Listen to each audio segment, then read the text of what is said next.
Bonjour, c'est Mathieu Ludovox.fr. Aujourd'hui, dans ce Ludochrono, je vais vous parler de Ultimate Railroads, qui est une version Ultimate de Russian Railroads avec toutes ses extensions. C'est un jeu de gestion et de pose d'ouvriers pour 1 à 4 joueurs de 12 ans et plus et des parties d'environ 40 minutes par joueur.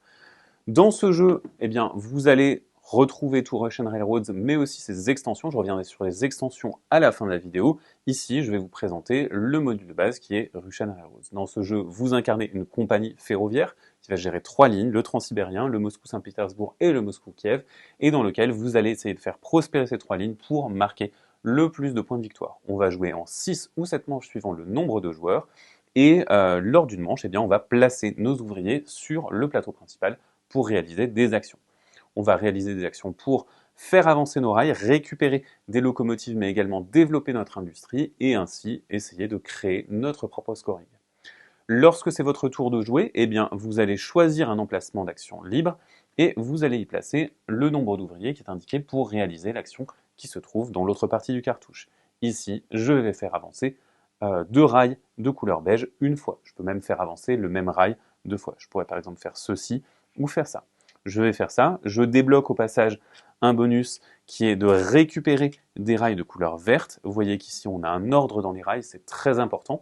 On va donc pouvoir placer les rails de couleur verte, puis les rails de couleur cuivre, et ainsi de suite, sachant que les rails ne peuvent jamais doubler les rails d'autres couleurs, et on va essayer de les placer pour marquer des points de victoire, sachant que pour déplacer ces rails, nous avons accès à d'autres actions qui déplacent des rails de couleur spécifique.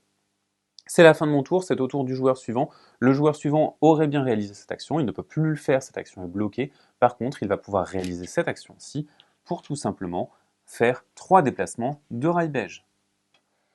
Ensuite, c'est au tour du joueur suivant. Lui, il ne va pas déplacer de rail, par contre, il va venir se placer ici pour récupérer 2 intérimaires. Ces intérimaires sont des ouvriers qu'on va pouvoir jouer pendant cette manche. Ils sont temporaires et ils reviendront là en fin de manche. On va trouver une grande variété d'actions sur le plateau. Ici, on va pouvoir déplacer nos rails. On va même avoir une action qui n'est pas bloquante, sur laquelle tous les ouvriers vont pouvoir se placer. Ici, on va pouvoir devenir premier ou deuxième joueur pour la manche suivante. Ici, nous avons des actions éphémères qui vont changer de manche en manche. Ici, on va pouvoir recruter un conducteur, mais attention, cette action ne coûte pas un ouvrier, elle va coûter une pièce. Pour la réaliser, vous allez tout simplement placer une de vos pièces dessus et récupérer la tuile conducteur. La majorité de tuiles conducteur vous donnera des points de victoire en fin de partie.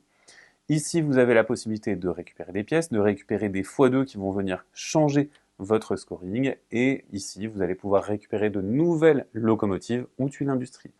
Les locomotives, lorsque vous en récupérez, vous prenez la locomotive de la pile la plus basse que vous trouvez et vous allez pouvoir la placer.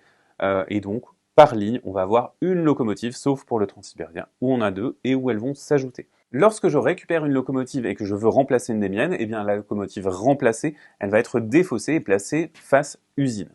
Lorsque j'effectue une de ces actions, je vais pouvoir récupérer une des tuiles usines qui est visible, ou alors la tuile locomotive la plus basse et la transformer directement en usine. Lorsque je fais ça, je vais placer mon usine sur ce plateau industrie, et lorsque j'effectue ces actions-là, je vais faire avancer ma clé à molette, ce qui me donnera des points en fin de manche, pendant le décompte, et lorsque j'atteins une tuile usine, je vais déclencher son bonus.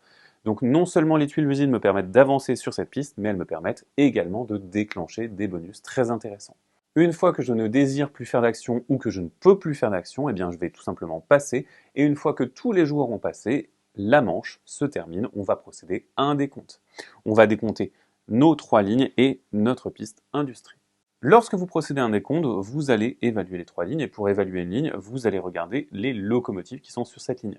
Dans le cas du Transsibérien, vous ajoutez les valeurs, et vous allez pouvoir marquer des points jusqu'à cette case. Ici, donc j'ai 5, et je vais donc pouvoir aller jusqu'ici. Pour cette première case, je vais marquer les points de la locomotive cuivre, c'est-à-dire 2 points. Et ici, je vais marquer des points pour ces cases-là. Pour savoir combien de points je vais marquer, je vais regarder ce qui va se trouver après, le rail qui va se trouver après, et c'est cette couleur de rail qui va être considérée. Donc ici, ce sera le rail vert. Chaque case va me faire 1 point, et celle-ci 2 puisqu'elle est doublée. Donc je vais faire 2, 3, 4, 5. Je vais marquer 5 points, je suis à 7. Une fois que j'ai fait ça, j'ai évalué ma ligne et je vais pouvoir passer à la ligne suivante et à la ligne suivante. Et on va également évaluer notre plateau industrie. On va marquer la valeur la plus élevée qui est ici et on va tout simplement faire ça pour chacun des joueurs. Ensuite, on procède à la fin de manche, on nettoie le plateau en récupérant nos ouvriers, en retirant les pièces, mais on va également faire avancer les conducteurs. On va tout simplement faire glisser ceci comme cela, et vous voyez que petit à petit, le plateau va se vider et on va tout simplement avancer comme ceci dans la partie. On procède alors à une nouvelle manche et la partie avançant, on va pouvoir débloquer des bonus sur notre plateau joueur. On va débloquer des bonus qui nous donnent des rails supplémentaires, des ouvriers supplémentaires. Lorsqu'on atteint des idées, on va pouvoir récupérer ces jetons idées. On va pouvoir choisir le jeton idée qui veut vraiment une action supplémentaire très forte qui va nous permettre également de récupérer ces cartes idées et des cartes fin de partie qui vont être très intéressantes. Et une fois qu'on arrive à la dernière manche, on procède à un dernier décompte dans lequel on va également compter la majorité de conducteurs, les cartes fin de partie qui vont tout simplement rapporter des points et celui ou celle qui a le plus grand score à l'issue de ce dernier décompte sera le ou la gagnante. Voilà pour la base du jeu, c'est-à-dire Russian Railroads. Maintenant, on va passer au module d'extension. Ultimate Railroads comprend un certain nombre d'extensions que je vais vous présenter ici. Tout d'abord, German Railroads va vous présenter un plateau personnel différent. Vous voyez qu'on a des lignes qui ne sont pas finies. Lorsqu'on les atteint avec notre rail beige, on va choisir une tuile qui va venir compléter notre ligne et qui va nous attribuer des bonus personnels. Notamment, on va pouvoir avoir des jetons revenus. Ces jetons revenus, on va pouvoir les utiliser une fois par manche en les retournant et lorsqu'on les retourne, on va utiliser cette action supplémentaire. On a également une voie qui va avoir un croisement et lorsqu'on atteint avec notre rail beige cette voie, on va devoir choisir quel embranchement on prend. Pour American Railroads, vous voyez que tout d'abord, nous avons une piste industrie qui est différente avec 2 clés plates. On va pouvoir marquer sur les 2 tableaux et donc on va devoir avancer nos 2 clés plates. Mais nous avons également des obstacles, des gravats qu'il va falloir faire sauter ici. Et en plus de ça, nous avons des actions bourses qu'on va pouvoir réaliser. Lorsqu'on réalise des actions bourses, on va, lorsqu'on est le premier, choisir le bonus qui est attribué et le récupérer en faisant progresser notre jeton bourse. Et lorsqu'on atteint le haut de la piste, on va déclencher une prime qui va nous donner tous les jetons qui sont placés sur cette piste. Pour Asian Railroads, nous avons tout d'abord une piste industrie qui va être commune, sur laquelle on va tous pouvoir avancer et sur laquelle les usines sont brisées. Lorsque vous réalisez une usine, lorsque vous récupérez une locomotive et vous la placez du côté usine ici, vous allez écraser un bonus et le récupérer avant de placer. Et désormais, vous pourrez, avec votre pion industrie, récupérer, avec votre clé plate, récupérer le bonus qui est indiqué.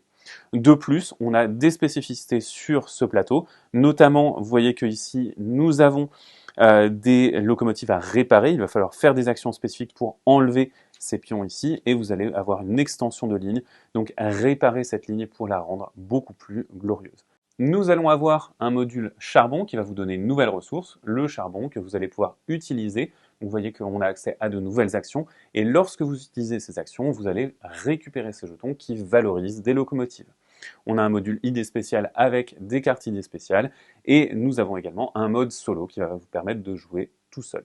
Voilà pour Ultimate Railroad, c'est donc un jeu dans lequel vous allez faire de la pose d'ouvrier, tout ça pour développer votre tableau, vos propres moyens de scoring et dans lequel il faut optimiser chacune de vos voies. Maintenant, c'est à vous de jouer, à bientôt sur ludovox.fr.